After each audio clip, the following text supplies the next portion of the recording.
Supreme Court gives clean chit to Adani Group in Hindenburg case, dismisses all allegations, says there is no need to interfere with SEBI probe. Right, and markets give thumbs up to the Adani Hindenburg case. Nifty off day's low, Sensex below 71,600, and broader markets are outperforming. Adani Group companies at 57,000 crore rupees in market cap. Sectoral indices off lows following Adani verdict. PSU banks, realty and oil and gas extend gains. And Nifty IT off morning lows, but is still the top sectoral loser. TCS Infosys dragged the index lower. India's manufacturing PMI falls to 18-month low in December, falls to 54.9 in December from 56 in November.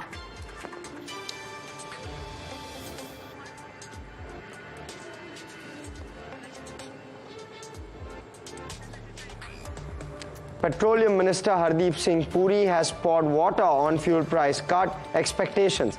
He said there has been no discussion with oil companies on the fuel price cuts.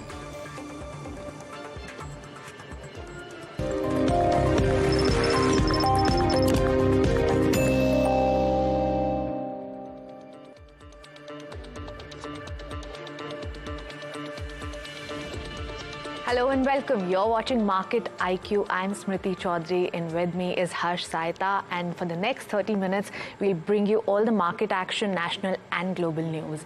But before we start off, let's take a look at the markets. The benchmarks are a little weaker today, down about 0.5%. However, the broader markets continue to outperform. Nifty mid-cap up about 0.3%, and small cap up about 0.2%. Among sectors, there's a lot of weakness in IT today, down over 2%. However, a mixed bag there in the sectors. Auto, bank, metals, all in the red today. However, Nifty PSU Bank gains and is up about 1.5% there. There's also some strength in FMCG, media, oil and gas and pharma as well. If you look at the constituents within the Nifty 50, Adani takes the prize with the gains of over 2%, and for two Adani stocks rather, Adani Enterprises and Adani Ports, both up and moving, followed by Apollo Hospitals. However, there's a lot of weakness in metals. So JSW Steel, Hindalco, both in red, down over 3% in trade today. However, the buzzing stocks today are the Adani Group stocks that are gaining after the Supreme Court verdict. The market has taken positive cues from that. However, we'll talk more on this going ahead.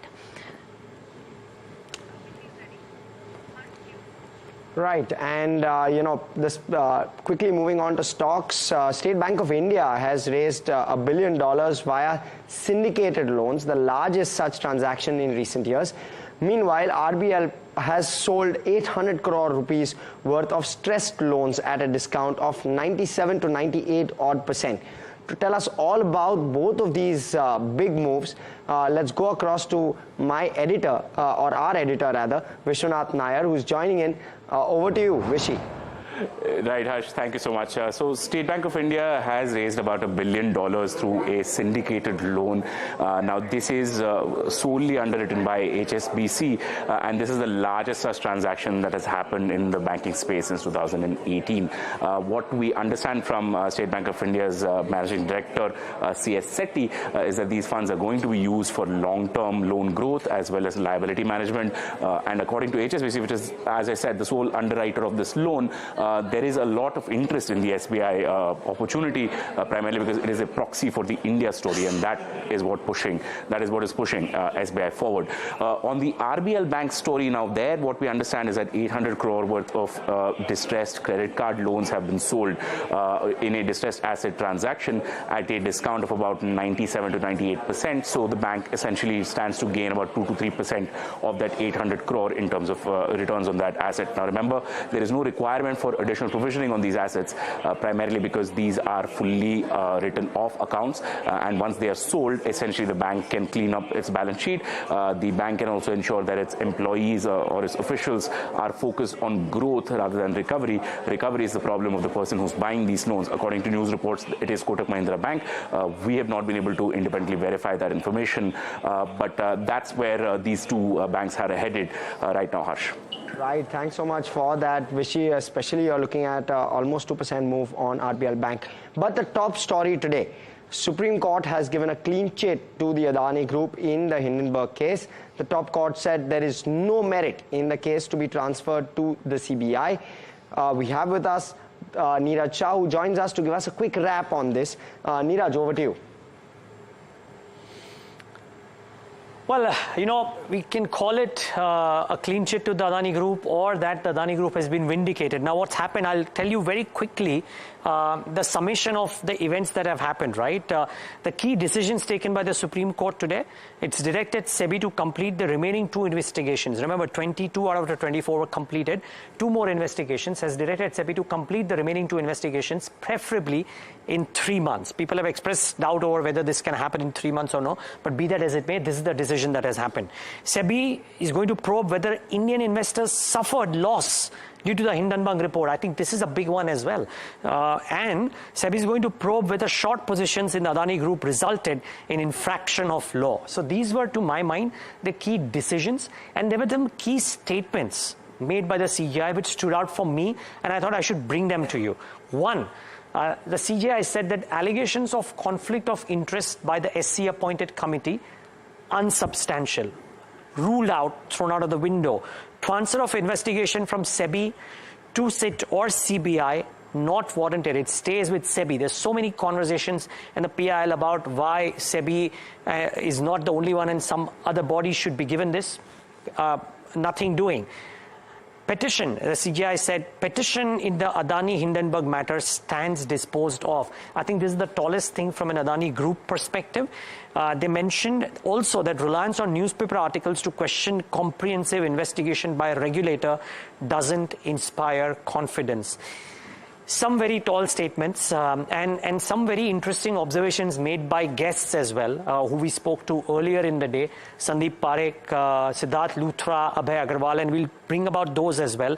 But the impact that happened as a result of that was interesting. First, Gautam Adani put out a tweet saying that Honorable Supreme Court's verdict shows that truth has prevailed, Satyam eva jayate. I think a very, very nuanced statement, nothing too flashy, none expected from him any which ways, but came out. He says that I'm grateful to those who stood by us. Our humble contribution to India's growth story will continue. Jai Hind. So that was the tweet that came out promptly from the head honcho of the Adani Group once this decision was out. The impact, Adani Group added about over 55,000 crores of market cap today at its peak, even more, and added about 8.19 lakh crore or over 8.2 lakh crores in market cap since the Hindenburg lows. So that was the other thing. The views expressed on Adani Group, well, Siddharth Luthra mentioned that a wholesome victory for the exoneration of the Adani Group, that was one. And also saw some market views. Some people said, and this is people who said on air and people that I spoke to, that one, it's back to business as usual for the group, focus entirely on the pace of execution. This was one of the views that was expressed. Another one was that glad that the lending cycle didn't break and no lender tried to pull capital in 2023 when the issue was at its peak. Another view was the infra growth stories within the group look extremely promising, and therefore, because it's back to usual, that will come into the fray. And promoter fund infusion into some of the businesses inspire confidence because they haven't happened at a steep discount to the current market price, notably in one of the companies in which the promoters have taken warrants. So this is the long and short of the key developments that happen and the views that people have given. Now, somebody who looks at this and somebody whose opinion is valued very, very highly is Sandeep Parekh. He needs no introduction. He joins us on the show, and I'd love to extend a welcome to him and try and understand from him what he made of it. Remember, he's given some of his views when the matter broke, but Sandeep, thank you for taking the time out. Thanks for your patience while we were coming to you as well. To your mind, Sandeep, what stood out of this whole issue thus far, and more importantly, the statements from the Supreme Court today? So if I can summarize, what really stood out in a single sentence, I think it would be this, that SEBI is competent, empowered, and the right body to kind of carry out the investigations. I think they've basically debunked all the allegations which have been leveled against against SEBI's competence and fairness, and they've said let them do their job and let's kind of defer to their expertise. And really, I think they've also relied on the expert committee which goes into how to improve the enforcement structure within SEBI, and they've said SEBI should look at it and so should the government in terms of how to improve the enforcement in the future, but not really. If you read the report, it's kind of not so much connected to the Adani matter, so much as how SEBI conducts investigations. Yeah, I mean, things like the transfer of investigation from SEBI to other agencies not warranted kind of amplifies the point that you're trying to make as well. But also some other pieces about how reliance on newspaper articles to question comprehensive investigation by regulator doesn't inspire confidence. We were speaking to a few people, Sandeep, who mentioned that while the SC has been trying to say this for a while now, it still continues to happen. I was just wondering if, because this case was so much in the public glare, maybe more so than some others, does this set a precedent of any sort whatsoever for what kind of petitions get taken to the Supreme Court, does not waste the time, so on and so forth? Unfortunately not, because I think we end up being a litigious society, so people continue to file cases, and there aren't too many adverse consequences to filing frivolous cases, and therefore I don't see but I think it's still kind of a victory for SEBI if you think about it, that it's competent, unbiased, and a very functional regulator who can take care of the markets. And if you look at World Bank report on competitiveness of India, you find India in the top 5 countries for investor protection. So I think it vindicates SEBI more than ever that they let them do their job. Got it. I have last couple of questions, Sandeep, and something that might have some future impact, if you will, and whether it kind of changes how we look at a few key things that happen in capital markets. SEBI to probe whether short positions in the Adani Group resulted in infraction of the law, or the fact that SEBI will probe whether Indian investors suffered loss due to the Hindenburg report. Now, so much chatter around short selling globally, practices out there in India, and what kind of regulations could be there, if any. Now, I'm just trying to understand, when you think about it, and the fact that SEBI has been given the mandate to go out and probe, what can come out of something like this?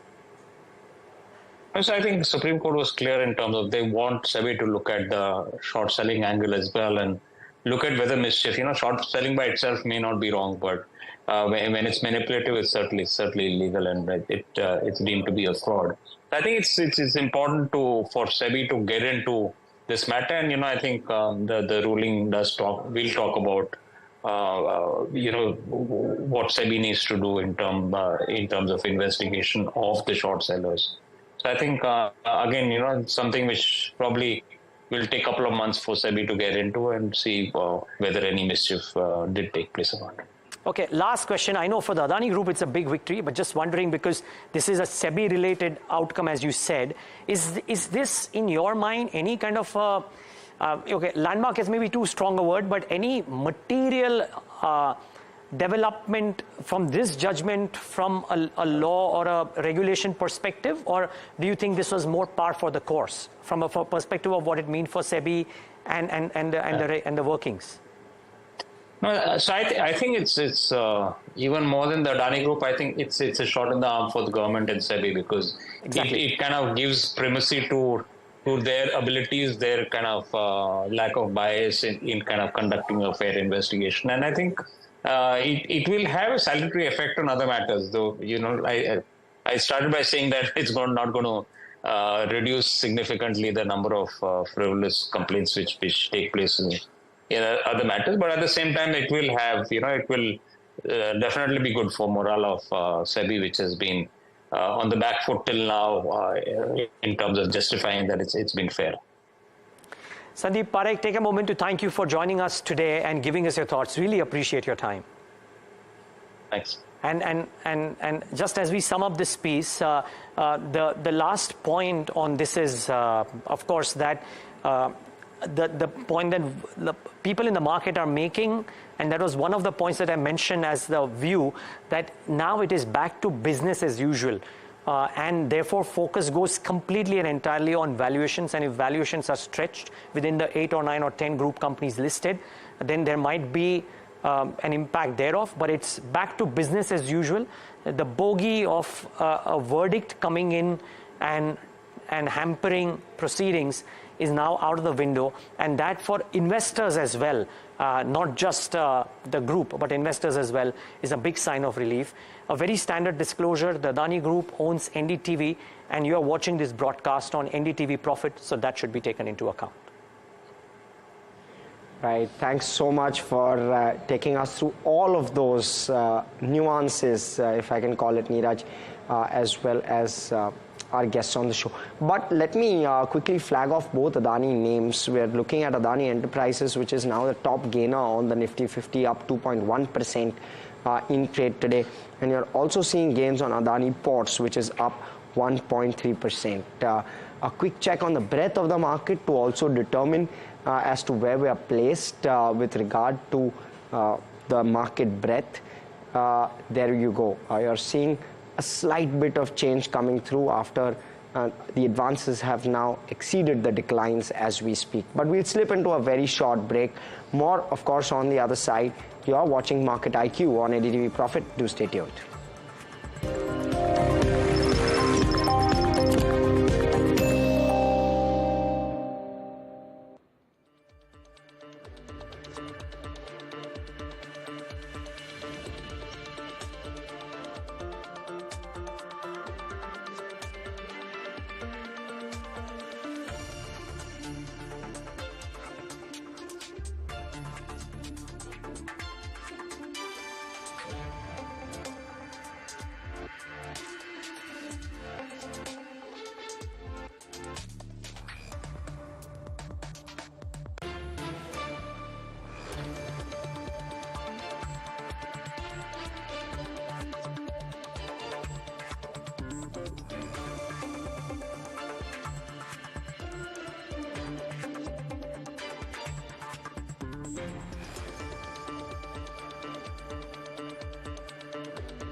Welcome back. You're watching Market IQ on NDTV Profit.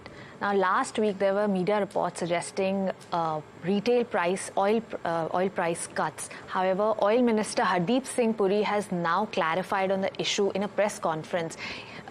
He said that there has been no discussions with OMCs on the fuel price cut. Remember last week, as I just said, that there were some media reports and stock prices also kind of got affected, and OMCs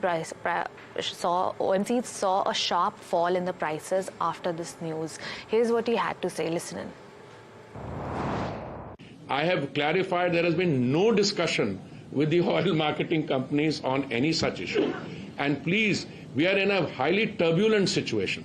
Turbulent का क्या मतलब है? There are two areas on the global map which are in conflict situation. Okay, so अभी आप मान लीजिए पिछले एक हफ्ते 10 दिन में we've had challenges to shipping. मैं अपने शब्दों बड़े carefully I'm weighing them. We've had challenges to shipping in one particular area जहां से 12% ग्लोबल शिपिंग ट्रैफिक निकलता है रेड सी और सुएज कनाल से. 4 to 8% of global LNG cargoes went through this area in 2023, and 8.2 million barrels per day of crude oil, 8.2 comes through this. खुदा ना करे, if there is a further challenge or there is a disruption, do you see the kind of impact that can be caused? Now, we are navigating this very carefully. हमारी एक तो हमने अपने जो sources of supply हैं वो diversify कर ले हैं. दूसरे कई जो suppliers हैं उन्होंने अपने routes change कर लिए हैं. But in this kind of a situation, our primary responsibility and that of all the other operators in the ecosystem is to ensure that there is availability.